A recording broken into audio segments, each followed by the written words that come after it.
In a school week, I'm working about 25 hours a week. Wow. Jess is one of roughly 260,000 senior students, just under half of year 11s and 12s, who already have some kind of paid employment. But compared to other students, Jess is working heaps. Most work about 10 hours or less each week. She says it can be pretty stressful because she also wants to get a good ATAR.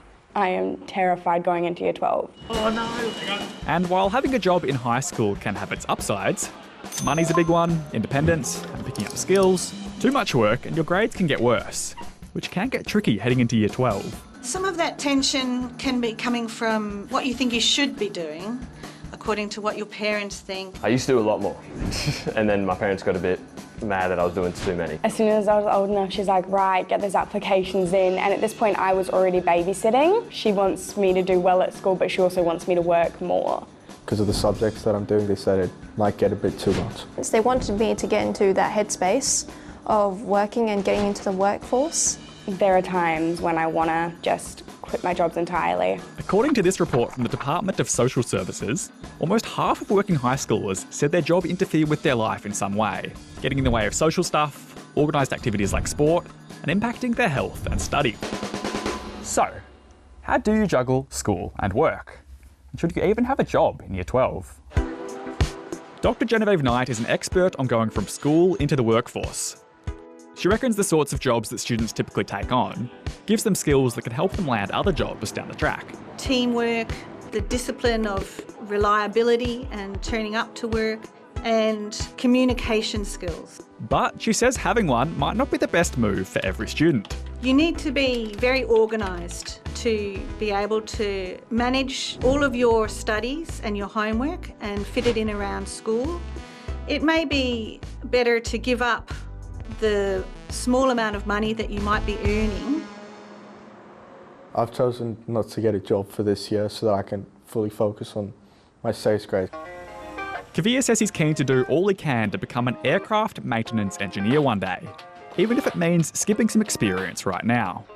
It does concern me a little bit, but I do a bit of voluntary work. Because I am still young now, I also like having free time to just spend time with my friends and stuff. It's also because working in fast food and stuff, and a lot of jobs that people my age get, a lot of people have told me they've had bad experiences there. I've got mates who have that luxury of their parents having a bit more money, and it's not that it's a divided kind of thing, but it can be the thing like, oh, I don't need to work, and then that's probably good for them because they can study as well.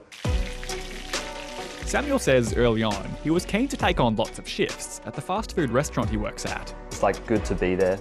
There's a good vibe at the store, so it's always like, I can't wait to go to work and have some good fun sometimes. And the money's obviously really nice as well. I love money a lot. It's a big, yeah. But he says his parents got concerned about how much he was working, especially when his school marks dropped. I was doing like 5-6 shifts a week and like working every night, and they didn't really enjoy that. So I used to be a pretty good student. I say that like B's and sometimes an A's, and then I kind of dropped down as like especially when I was working a lot last year, it dropped down a lot. Sometimes you can get home and just not want to do anything except like do nothing and watch TV or something. So it definitely sometimes has a toll on your like mental well-being for a bit. That report from the DSS also found students working more than 10 hours a week were more likely to want to take on a trade after high school, or were from families without much money. Either between themselves or their parents, they choose to work long hours. In Australia, there are laws to stop a job from cutting into the school day. And they're not allowed to work at all during school time. Dr. Knight suggests contacting Fair Work if there's any dramas, and also reckons students should let their employer know about their exams and other big assessments. And to leave enough time to carry out your studies. 2 weeks in advance, they always say, like, make sure you're doing this 2 weeks in advance. And they're like, yep, all good. Unless I take too long, then they'll be like, well, then I have to go to work and then I can't do my assignment and I got to do it at this dumb time. I do have dedicated days where I don't do either, and then at least one other day after school, if I'm not working, I'll try and hang out with my friends then, so then I still have a bit of a balance. I didn't have too much trouble with the workload before, but as I started to get my new job, I had to learn how to organise my time better.